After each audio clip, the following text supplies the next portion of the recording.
ایک یہودی نے کہا کہ مسلمان بھی فقیر اور نعوذ باللہ ان کا اللہ بھی فقیر۔ تو اس بات پر حضرت ابو بکر صدیق رضی اللہ تعالی عنہ نے ایک بڑا تماچا زور سے مارا اس یہودی کی منہ پر، اور وہ یہودی گر گیا۔ سامعین کرام، قرآن کریم کی ایک آیت ہے، من ذا الذی یقرض اللہ قرضا حسنا فیضاعف له اضعافا کثیرا۔ اللہ تبارک و تعالیٰ اس آیت کے اندر فرماتے ہیں، کون ہے جو اللہ تعالیٰ کو قرض حسنہ دے، اللہ تعالیٰ اس کو دگنا تگنا کر کے واپس کر دے گا۔ جب یہ آیت نازل ہوئی تو یہود کا ایک بڑا عالم کہنے لگا، دیکھو اللہ تعالیٰ معاذ اللہ ثم معاذ اللہ فقیر ہو گیا کہ ہم سے قرض مانگ رہا ہے۔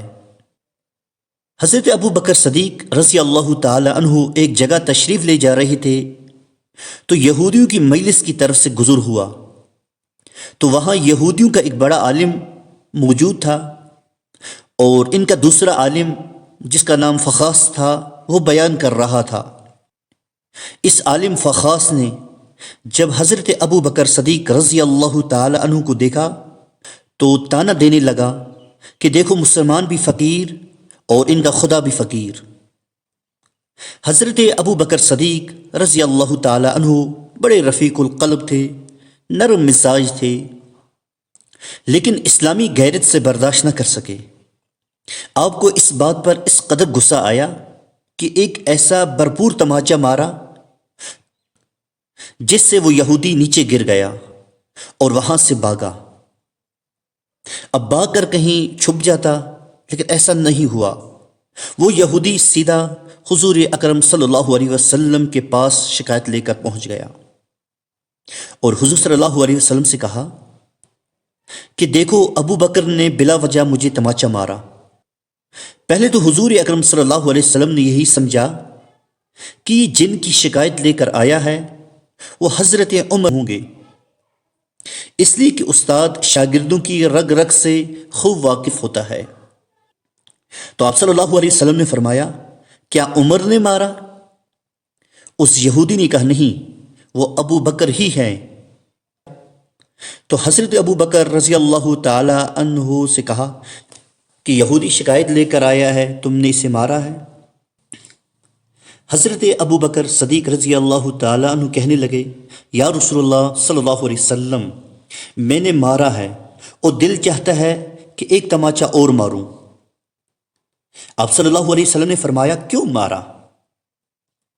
حضرت ابو بکر صدیق رضی اللہ تعالی عنہ نے فرمایا، یا رسول اللہ صلی اللہ علیہ وسلم، اس نے یوں کہا کہ مسلمان بھی فقیر اور ان کا اللہ بھی فقیر ہو گیا ہے۔ معاذ اللہ، یہود تو جھوٹے ہوتے ہیں۔ وہ کہنے لگے، نعوذ باللہ نعوذ باللہ، میں اللہ کو ایسا کیسے کہہ سکتا ہوں؟ ہم بھی اللہ پر ایمان رکھتے ہیں، آپ کے ذریعے نہ صحیح مگر حضرت موسیٰ علیہ السلام کو اللہ تعالیٰ کا نبی مانتے ہیں، ان کے ذریعے ہم اللہ پر ایمان رکھتے ہیں۔ اب رسول اللہ صلی اللہ علیہ وسلم نے حضرت ابو بکر صدیق رضی اللہ تعالی عنہ سے فرمایا کہ ابو بکر گواہ لاؤ، کیونکہ اسلام کا قانون تو سب کے لیے یکساں ہے۔ حضرت ابو بکر صدیق رضی اللہ تعالی عنہ کا مقام اپنی جگہ، انہوں نے اسلام کے راہ میں بڑی قربانیاں دی، اپنا پورا مال اللہ کے لیے خرچ کر دیا، لیکن اسلام کا دستور یہی ہے، لہذا گواہ پیش کرو۔ حضرت ابو بکر صدیق رضی اللہ تعالی عنہ نے فرمایا، یا رسول اللہ صلی اللہ علیہ وسلم، ان یہودیوں کا جلسہ ہو رہا تھا، وہاں سارے ہی ظالم یہود ہی تھے، بھلا میں گواہ کیسے لاؤں؟ تو حضور صلی اللہ علیہ وسلم نے فرمایا کہ صدیق اکبر کے پاس گواہ نہیں، لہذا اب اصول کے محتاط قسم کھانا یہودی کی ذمہ تھا۔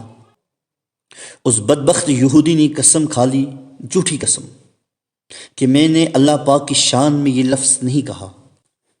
یہ سن کر رسول اللہ صلی اللہ علیہ وسلم نے فیصلہ دیا اور یہودی سے کہا کہ تم بھی ایک تماچا ابو بکر کو مار لے، انصاف تو انصاف ہے۔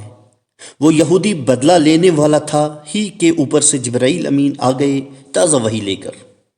کیا لقد سمع اللہ قول الذین قالوا ان اللہ فقیر ونحن اغنیاء، کہ اللہ نے سن لیا ان لوگوں کی بات جنہوں نے کہا ان اللہ فقیر ونحن اغنیاء، کہ اللہ معاذ اللہ فقیر ہے اور ہم اس کو لکھ بھی لیتے ہیں، ریکارڈ کر لیتے ہیں۔ ایک وقت وہ تھا کہ نبی کریم صلی اللہ علیہ وسلم دعوت دے رہے تھے، کوئی تصدیق کرنے والا نہ تھا، مگر حضرت ابو بکر صدیق رضی اللہ تعالی عنہ نے سنتے ہی تصدیق کی تھی۔ آج وہ وقت ہے کہ ابو بکر ایک بات کہہ رہے ہیں اور اس کی کوئی تصدیق کرنے والا نہیں، تو آسمان سے اللہ تبارک و تعالی ابو بکر کی تصدیق کر رہا ہے کہ ابو بکر بالکل سچے ہیں۔ اللہ پاک نے ان کی بات سنی اور ابو بکر کی تصدیق فرمائی۔